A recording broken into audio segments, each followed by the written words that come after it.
नमस्कार, मी प्रीती खंडागळे. आवाज इंडिया मराठीमध्ये आपल्या सर्वांचं स्वागत आहे. तर नजर टाकूया आजच्या महत्त्वाच्या घडामोडींवर.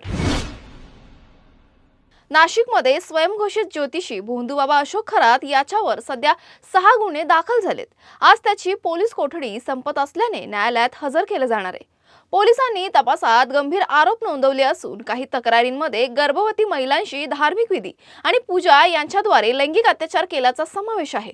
त्याचप्रमाणे एका विद्यार्थीनेही त्याच्या विरुद्ध गंभीर तक्रार दाखल केली आहे. याशिवाय त्याच्यावर लग्न, धार्मिक विधी आणि तंत्रमंत्रांच्या नावाखाली फसवणुकीचे आरोपही आहेत.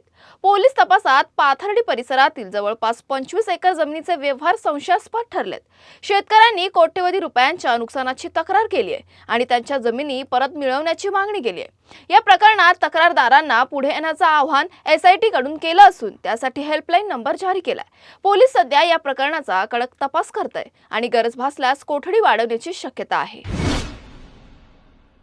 सातारा जिल्हा परिषदेच्या अध्यक्षपदाच्या निवडणुकांवेळी शिंदे गट आणि राष्ट्रवादीच्या नेत्यांवर पोलिसांकडून धक्काबुक्की झाल्याचा आरोप झालाय.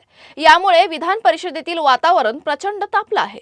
शिंदे सेनेच्या आमदारांनी साताराचे पोलीस अधीक्षक तुषार दोशींसह 100 पोलीस कर्मचाऱ्यांवर कारवाईची मागणी केली आहे. तर उपसभापती नीलम गोरे यांनी तुषार दोशींचे निलंबन करण्याचे आदेश दिलेत. या निर्णयामुळे भाजप आणि शिंदे सेनेत तणाव निर्माण झालाय. या पार्श्वभूमीवर उपमुख्यमंत्री एकनाथ शिंदे यांनी मुख्यमंत्र्यांचे निवासस्थान वर्षा बंगल्यावर जाऊन मुख्यमंत्री देवेंद्र फडणवीस यांच्याशी चर्चा केली. शिंदे यांनी साताऱ्यातील घडामोडींवर नाराजी व्यक्त करत भाजपला स्पष्ट सांगितलं की मोठा भाऊ म्हणून सामंजस्य ठेवलं तरी साताऱ्यासारखे प्रकार ते सहन करणार नाहीत. मागील काही दिवसांपासून महाराष्ट्रात हवामानात सतत बदल होतोय. कधी उष्णतेची लाट तर कधी अवकाळी पाऊस दिसतोय. गेल्या 4-5 दिवसांपासून अनेक भागात सतत पाऊस पडत असून मराठवाडा आणि मध्य महाराष्ट्रात आजही वादळी वाऱ्यासह पावसाचा इशारा दिला गेलाय. कोकणात दमट आणि उष्ण वातावरण राहणार असून यासाठी येलो अलर्ट जारी करण्यात आलाय. आज धाराशिव, लातूर, सोलापूर, नांदेड आणि लातूर जिल्ह्यांमध्ये विजांचा कडकडाट आणि जोरदार वादळी पाऊस होण्याची शक्यता आहे. हवामान विभागाने नागरिकांना सजग राहण्याचं आवाहन केलं आहे. केंद्र सरकारने 2011च्या जनगणनेच्या आधारावर लोकसभा आणि राज्य विधानसभेच्या जागा वाढवण्यासाठी परिसीमन प्रक्रिया वेगाने पार पाडण्याचे नियोजन केले.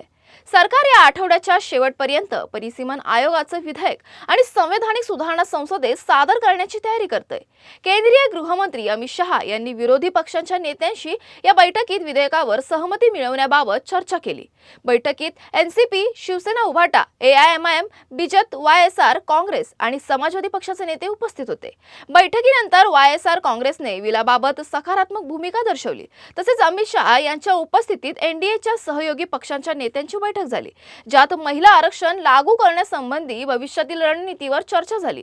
माहितीनुसार अनुसूचित जाती आणि अनुसूचित जमाती श्रेणीसाठी राखीव जागांमध्ये 50% वाढ होणार आहे. यामुळे लोकसभेत अनुसूचित जातीसाठीच्या जागा 84 वरून 126 पर्यंत वाढतील आणि अनुसूचित जमातीसाठीच्या जागा 47 वरून 70 पर्यंत वाढतील. महिलांसाठी कोटा समान प्रमाणात लागू होईल, म्हणजेच SC/ST श्रेणीतील 1/3 जागा महिलांसाठी राखीव राहतील.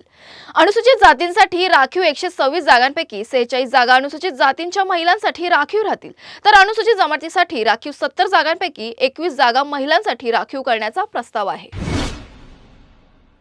लोकसभेचे विरोधी पक्षनेते राहुल गांधी यांनी गुजरातमधील वडोदरा येथे आयोजित आदिवासी अधिकार संविधान परिषदेत पंतप्रधान नरेंद्र मोदी आणि केंद्र सरकारवर जोरदार टीका केली आहे. त्यांनी म्हटलंय की पश्चिम आशियात सुरू असलेल्या युद्धामुळे निर्माण झालेल्या तेल संकटावर आणि अमेरिकेचे अध्यक्ष डोनाल्ड ट्रम्प यांच्यावर मोदींनी एकही शब्द काढला नाही. राहुल गांधींच्या मते देशासमोर उभ्या असलेल्या आर्थिक आणि आंतरराष्ट्रीय आव्हानांवर सरकारकडे ठोस दिशा नाहीये. पश्चिम आशियातील परिस्थितीवर बोलताना त्यांनी मोदी सरकारकडे स्पष्ट धोरण नसल्याचा आरोप केलाय आणि विचारलं की देशात एवढं संकट असताना अमेरिकेच्या विरोधात मोदींनी एक शब्दही का काढला नाही. अमेरिकेचे अध्यक्ष डोनाल्ड ट्रम्प यांनी युद्ध थांबवण्याची मोठी घोषणा केली असून पुढील 5 दिवसांसाठी संघर्ष थांबण्याचे आवाहन केले. मात्र इराणकडून युद्ध थांबवण्यासाठी काही स्पष्ट अटी मानल्या गेल्या आहेत.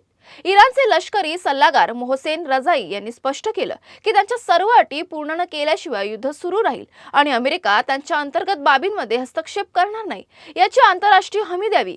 इराणने अमेरिकेसोबत कोणतीही चर्चा करणार नाही, सर्व आर्थिक निर्बंध हटवले जावेत आणि युद्धादरम्यान झालेल्या नुकसानाची भरपाई हवी असल्याचं देखील मोहसेन रजाई यांनी सांगितलं आहे. तुर्तास वेळ झाली इथेच थांबण्याची. नवीन बातम्या बघण्यासाठी पाहत राहा आवाज इंडिया मराठी, शोध सत्याचा.